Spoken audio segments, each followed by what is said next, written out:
woman judge, the first woman who became a judge in Ghana, and not only in Ghana, but the first judge in the Commonwealth. Oh my God, the British Commonwealth. Now it's made up of about 56 countries. My brother, my sister, the first woman to become a judge. That is the woman you see here. Annie Jiagge. Annie Jiagge. The class is going to last only a few minutes. But students, how are you all doing? How are you doing? It looks like students are dull today. You came early to class today? All right, everybody stand up. Up on your feet. Everybody up on your feet. Everybody up on your feet. Okay. All right. So I need all of you to join me in this beautiful exercise. When I say up, you rise. When I say down, you squat. All right. So come along, students. Okay, let's go.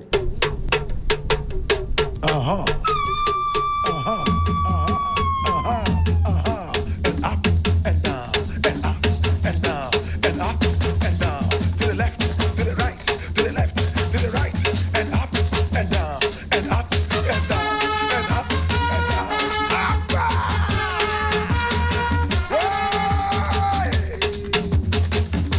And up and down, and up and down. To the left, to the right.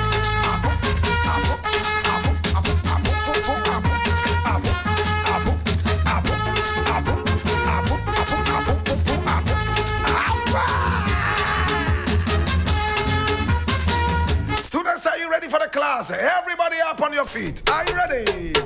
One more time. Let's go. And up and down. To the left, to the right, and up and down. To the left, to the right, and up and down, and up and down, and up and down. To the left, to the right,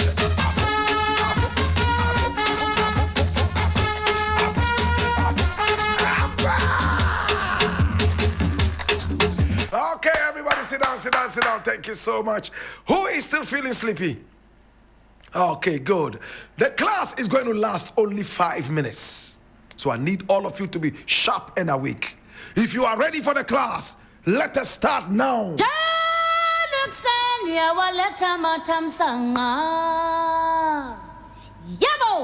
Now today we're talking about the woman whose photograph you see right here. Annie Ruth Jiagge. Annie is spelled A-N-N-I-E. Ruth is R-U-T-H. Jiagge is J-I-A-G-G-E. She was born, my brother, my sister, in Lomé, in French Togoland, on the 7th of October 1918. 9 years after Kwame Nkrumah was born. She was born in Togo. Her parents were Henrietta Baita, a school teacher, and of course Robert Domingo Baita, a Presbyterian minister. So Robert and Henrietta betted her on the 7th of October 1918. She was an Ewe woman. Ewe. My brother, my sister. Hi! She was a member of the notable Baita family.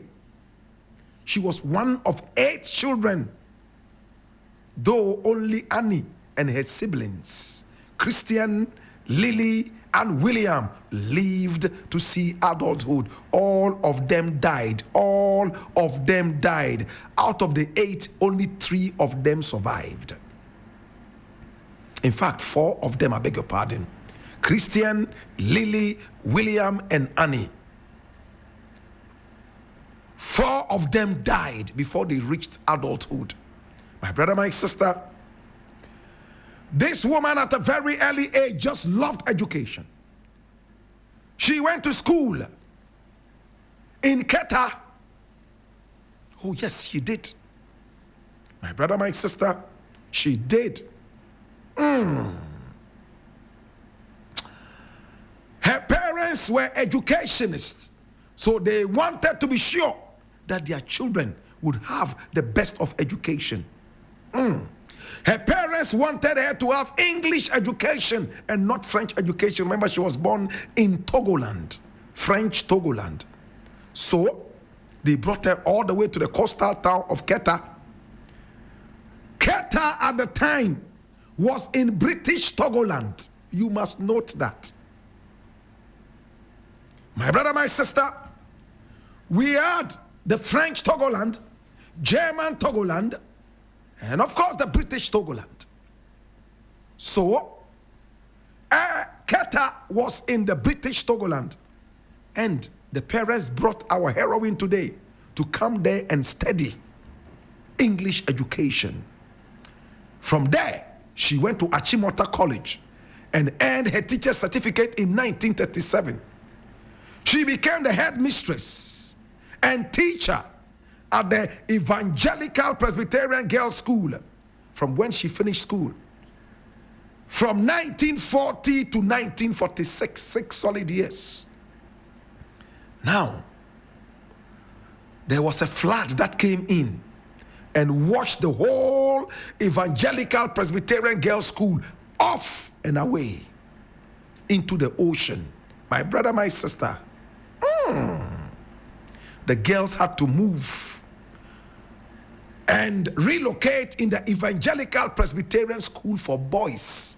So from girls to boys. But the school got overcrowded. And Baita knew it would be difficult to find funding for new buildings. So what did she do? She approached the Evangelical Presbyterian Church Choir and transformed it into a drama group that put on the George F. Rule musical called David the Shepherd Boy. The performances were so successful, and the group was invited to perform in major Gold Coast cities and in Togo.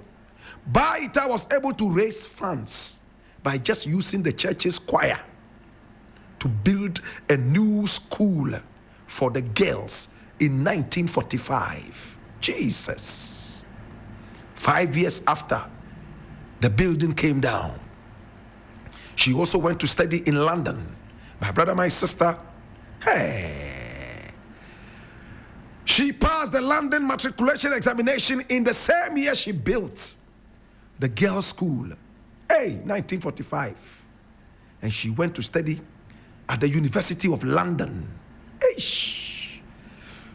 She was admitted to the London School of Economics and Political Science in 1946.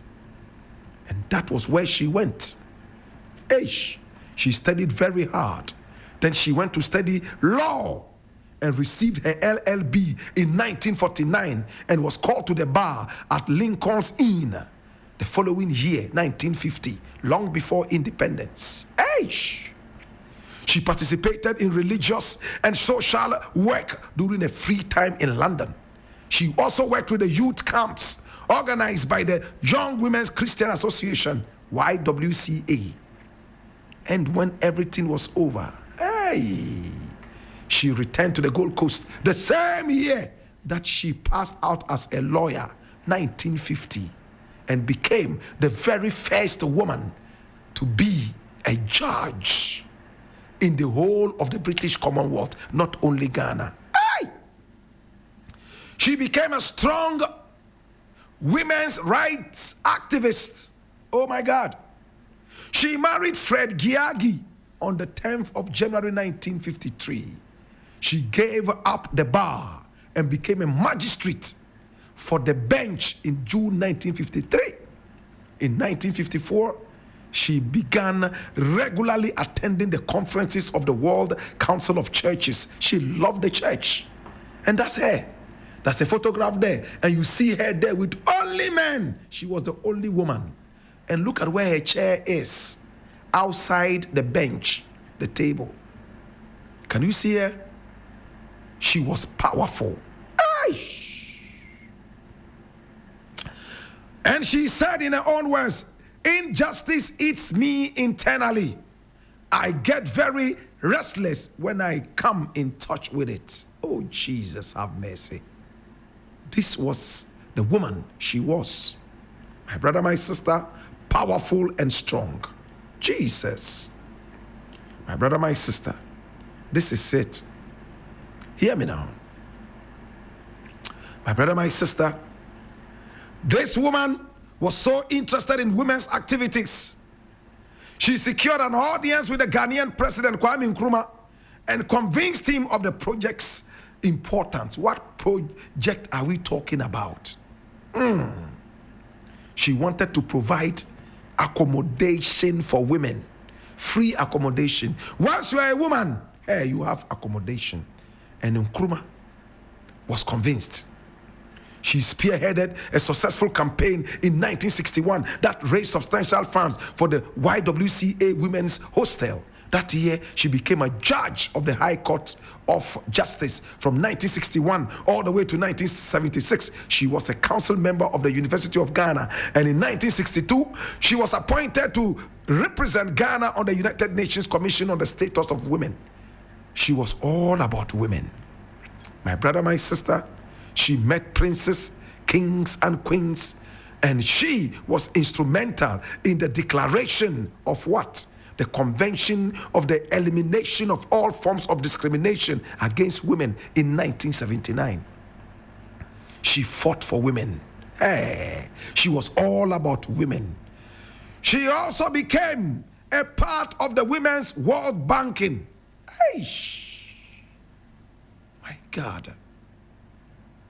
She got money for that bank and it was established. My brother, my sister, she was a true fighter of racism. My brother, my sister, domestic violence against women and even more, and put women on the pedestal. My brother, my sister, she served on Ghana's Council of State in 1993. She died on the 12th of June, 1996, 3 years later in Accra. The Justice Annie Jiagge Memorial Lectures were established by the Ministry of Women and Children in 2009.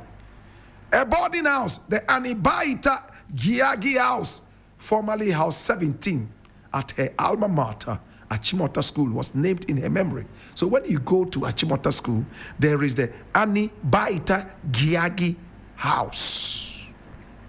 She won so many awards. She died on the 12th of June, 1996. Today we remember the stalwart of our democracy and rule of law.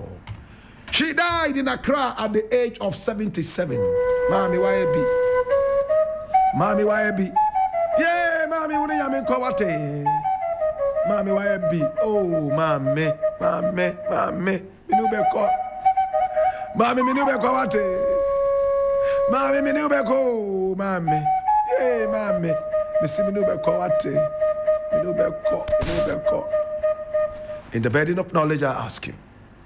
Now that you know the story of Annie Jiagge, what would you do? Bianani ole mini obafe yenzunda kagane mezaka yine ye ampa bango bokaya nang fifia ye nyanu kaina wo bana ehu ebe den lele anjima singa be kunne lele anjima singa beri. Great black woman, today we remember you. You have been a game changer. We love you. This is 3FM.